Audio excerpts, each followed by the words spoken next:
It's Ashley Fissenden from Notjustboxing here with Ulises Sierra. How you doing, man? I'm doing good. How you doing? Yeah, not too bad, thank you. So just seen you sparring in there. Yep. Have you got a fight coming up?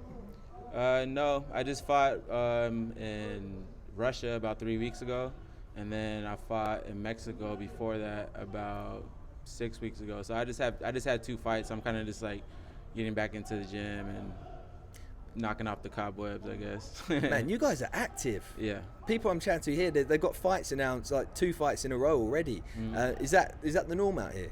I mean, honestly, like I think when you ask any fighters, like how often do you want to fight? Fighters want to fight as often as possible. It's usually just the business side of things that hold fighters up from fighting, you know. So if it was up to me, I'll fight every 3 months or so, you know what I mean? Because when you fight, you get paid. So, you know, I'm trying to get paid. You know, so you've been in some camps, haven't you, with some big names? Can you just tell us about a bit of your history in boxing? Yeah, you know, so I mean, I started boxing when I was 13. I was just overweight. I really got in the gym just to lose weight, and I started losing weight. I just fell in love with the sport. I used to watch it with my dad. So yeah, I just started fighting amateur, did amateur, and then I wanted to turn pro. I really fell in love with it, like I said. And, was that in California? Where were you fighting amateur? Yeah, I was fighting out here in Nashville City. Well, out of Nashville City, but all over California, all over the United States. I went all over, and then... How did you find the amateurs?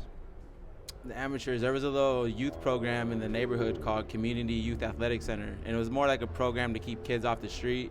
It was a bad neighborhood, a lot of gang activity, so it was more to keep kids off the street, and it kept me off the street for sure. So I was always in the gym, and then yeah, I got opportunities to start sparring some of the big names. When I started making a name for myself and moving up the pros, I got offers to spar. I think the first big name I sparred was Andre Ward. I sparred with Andre Ward, and then I got invited to the Canelo camp, and then after the Canelo camp... What was it like sparring with Andre Ward? Man, Andre Ward, man, that guy's something special. His work ethic and just like his attention to details, and yeah, just the work he puts in is amazing, man. He's a special athlete. He's one of a kind. And what did you learn from him in that camp? Just the discipline, and like that was the first time I was actually around a real top level professional boxer. And I could just see the way he did, like I said, the attention to details he put into like the little things, like keeping your hands up, keeping the elbows tight, and that boxing is a game of inches, so those little things matter in this sport. So. Mm-hmm. And then you said, so the Canelo camp was next. I got the Canelo camp. I did like 3 camps with Canelo. Got him ready for Chavez. Forgot who else I got him for. I did 3 camps with Canelo. I did some camps with Sergey Kovalev. I did camps with Peter Quillen. I did camps with, I sparred with Benavidez. I did some camps with Peter Quillen. So yeah, some big names. You just mentioned there, everyone's always talking about it. You got Benavidez and Canelo, 2 guys everyone wants to see fight. You've sparred both of them. Yep. I sparred Benavidez one time. And then I did multiple rounds. I did over like hundreds of rounds with Canelo. So if it's gonna be like a comparison, who I think will win, honestly, I think it'll be a great fight. I think Canelo walks away with it. I think he's just smarter, more disciplined. But also, you know, Benavidez, he's a big boy, man. He's a big boy. And people forget that Canelo moved up from, I believe, 47, 54 to 60 to 68. So he's naturally smaller fighting at 68. And usually, you know, they say the special big fighter beats the special little fighter every time. So, I mean, who knows? That's why we want to see, right? Mm-hmm. So. Do you have that same opinion with Crawford versus Canelo?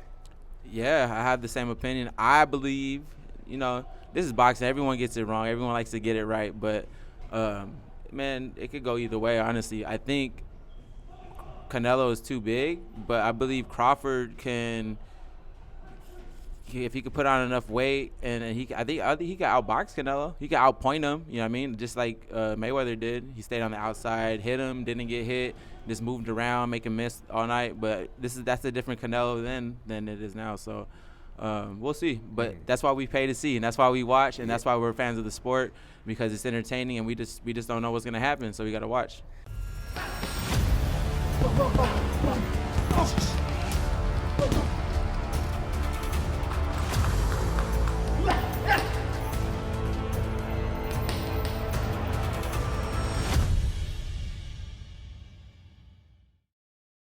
So let's just tell us a bit about your 3 camps of Canelo as well, because I'm sure what you must have learned in those camps, you must have took into your own career too. Yeah, Canelo does things a little different than most camps. He does like 4-minute rounds for sparring, 30-second breaks. So he's doing that. So he's going longer rounds, doing shorter breaks. He's sparring 3 times a week, and then like after we're sparring, he's doing his strength and conditioning. He's hopping in the ice bath. So it's just like you see all the things that he puts in. Like he's sparring with like me, 2 other fighters, and he's rotating us like 4 rounds each, 4 rounds. And then after that, he hops out. He's doing mitts with Eddie, boom, boom, boom. Then he hits the bag a little bit. He has a strength and conditioning coach that might do a couple of things. And then he hops in the ice bath. And then that's just one workout. He's coming again at night, or so. Just the work ethic. I'm telling you, these guys live, breathe, and everything's boxing, man. Everything's boxing. So like, if you're out there and you guys are watching, like if you guys want to be the best, you guys really gotta put everything into it. You know what I mean? Because if you're not doing it, someone else is doing it. So. Yeah. People that are fans of boxing that don't actually see what goes on behind the scenes, the sacrifice, everything that you don't do just to commit.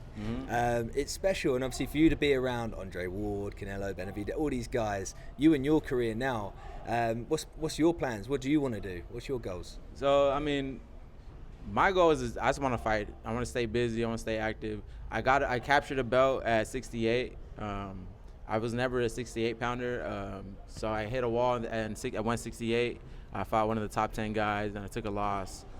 Who recently just fought William Skull and beat William Skull. He's supposed to fight Canelo. It's like top guys. I'm fighting these top guys, and then I took a loss. And I wanted to go down to 154, and then all I got was phone calls from 168 because my box rec has me at 168. So only phone calls at 168. I tell them I'm at 154. They're like, well, your box rec says 168. We don't know if you can make 154. So they don't want to give me those type of fights because it's like a risk. They're like, we don't know if you can make weight, or they're just blackballing me and they just want to get me to fight.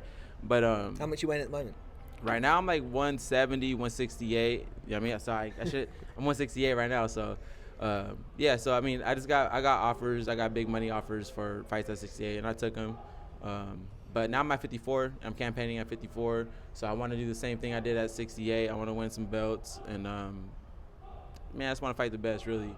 I'm tired of everyone, like, promotions not letting people fight each other. I just want to fight the best. Like, Fernando Vargas, Eric Priest. Like, these are just a couple names that are out there that I've been talking to their managers, and I've been trying to get fights with them. So, I mean, we can make it happen. I'm here, 154. I'm ready to fight anybody. So lastly, I just want to obviously we're at the arena gym. I've just started training here as well. How long have you been here for? I've been here, man, probably like 10 years. 10 years? Yeah. And has the whole team been here as well, like Joe and that? Yeah, I've been with, as long as Joe's been here, I've been here. So I've been with Joe since I was 13. So I'm 36 now. So that's 13 years. Yeah, so. Wow. Wait. Oh, 13 years old. 23 years. Yeah. 23 years, I'm sorry. Wow. Yeah, it's 23 years. So, yeah, I've been with Joe for a long time.